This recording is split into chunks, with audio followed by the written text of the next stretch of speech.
qui semble l'attendre. La commission d'enquête, placée directement sous l'autorité de Vladimir Poutine, affirme n'écarter aucune piste. Les milieux d'extrême droite, les islamistes radicaux ou encore les groupuscules ukrainiens.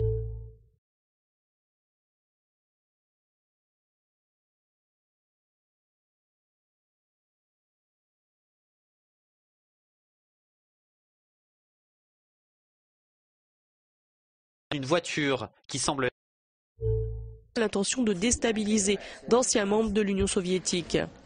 Le parti du centre pro-russe devrait faire un bon score. Il prône un rapprochement avec Moscou afin de garantir la sécurité du pays indépendant depuis 1991, les russophones représentant un quart environ des électeurs. Mais c'est bien le Premier ministre sortant, le plus jeune de l'Union européenne, Taavi Roivas, qui devrait être le seul en mesure de former un nouveau gouvernement avec l'appui de son parti de la réforme, crédité encore vendredi de 26% des intentions de vote. Des sondages précédents plaçaient le parti du centre en tête de la course électorale, mais il manquerait de toute façon d'alliés pour former une majorité au Parlement. La coalition de centre-droit devrait donc encore rester au pouvoir. Et hier soir, dans une lettre lue par le HDP, le Parti du peuple démocratique, en présence du vice-premier ministre turc, Abdullah Öcalan, a appelé son mouvement à déposer les armes. Le peuple kurde de Turquie a accueilli avec joie cet appel au désarmement du chef emprisonné du PKK.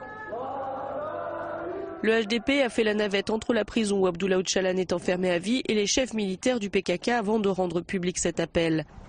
Ankara, qui a toujours considéré le PKK comme un groupe terroriste, se réjouit aujourd'hui de cette avancée. Le gouvernement a souhaité que le PKK organise un congrès extraordinaire sur son désarmement au printemps. Dans les rues de Diyarbakir, ville à majorité kurde, les habitants expriment aussi leur satisfaction. Nous sommes heureux de ce discours. À ce stade, le désarmement est un plus. Le bain de sang dure depuis plus de 30 ans. Alors assez, c'est assez. Les gens veulent la paix. Je crois que les deux parties sont sincères. J'espère qu'ils laisseront tomber les armes.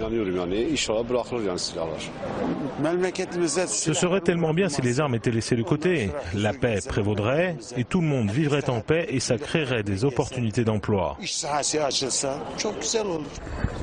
Le gouvernement turc voulait accélérer le processus de paix avec le PKK avant les élections générales du 7 juin. Voici de nouvelles images des 3 adolescentes britanniques qui ont rejoint les rangs d'État islamique en Syrie. Elles ont été filmées le 18 février par des caméras de vidéosurveillance dans une gare routière d'Istanbul. Elles sont montées à bord de ce bus qui les a emmenées dans une province du sud-est de la Turquie, d'où elles auraient traversé la frontière pour se rendre en Syrie. Les voici, la veille, passant sans entrave les contrôles de sécurité à l'aéroport londonien de Gatwick. Le gouvernement britannique a affirmé que de nouvelles dispositions devaient être mises en place par les compagnies aériennes pour les mineurs non accompagnés. De son côté, Ankara nie toute responsabilité de la compagnie Turkish Airlines et reproche à Londres d'avoir prévenu trop tard de la présence des jeunes filles sur son sol. Âgées de 15 et 16 ans, les adolescentes étaient toutes 3 de très bonnes élèves dans cet établissement de Londres, des musulmanes modérées, selon leur famille et les médias. Le Venezuela durcit un peu plus ses relations avec les États-Unis. C'est dans une joyeuse ambiance où des partisans du président ont piétiné le drapeau américain en dansant et en chantant que Nicolas Maduro a fait ses annonces. Primo, des Américains ont été arrêtés pour suspicion d'espionnage. Secondo, les citoyens américains auront besoin d'un visa pour venir au Venezuela et cela leur coûtera la même chose qu'aux Vénézuéliens pour se rendre aux États-Unis. Et tertio, des diplomates américains vont être expulsés. J'ai ordonné au ministère des Affaires étrangères de procéder immédiatement et conformément avec l'article 11 et l'article 11.1 de la Convention de Vienne, de revoir, de réduire et de limiter le nombre de fonctionnaires des États-Unis à l'ambassade américaine au Venezuela.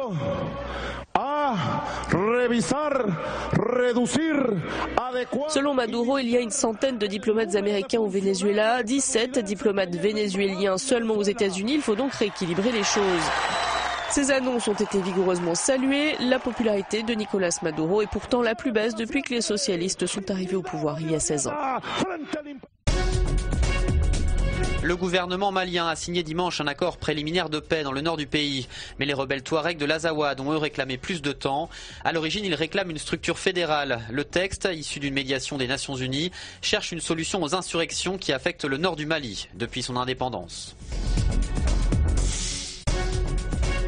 La justice égyptienne annonce le report des élections législatives initialement prévues les 21 mars et 7 mai prochains. En cause, le caractère inconstitutionnel de la loi qui les organise, plus précisément au sujet du découpage électoral. Le président Abdel Fattah al-Sisi a aussitôt ordonné que toutes les mesures soient prises pour éviter le report. La police de Hong Kong a utilisé du gaz poivre pour repousser des manifestants. Ils étaient environ 300 à protester contre la présence de commerçants de Chine continentale qui chaque jour traversent la frontière pour acheter des biens et ensuite les revendre dans leur pays. C'est la 3e manifestation du genre en un mois. 3 personnes ont été arrêtées. 2 astronautes de l'équipage de la Station spatiale internationale ont effectué dimanche une nouvelle sortie orbitale, la 3e en une semaine. Leur mission, installer des équipements nécessaires à l'amarrage de futurs vaisseaux commerciaux américains qui transporteront des astronautes à partir de 2017.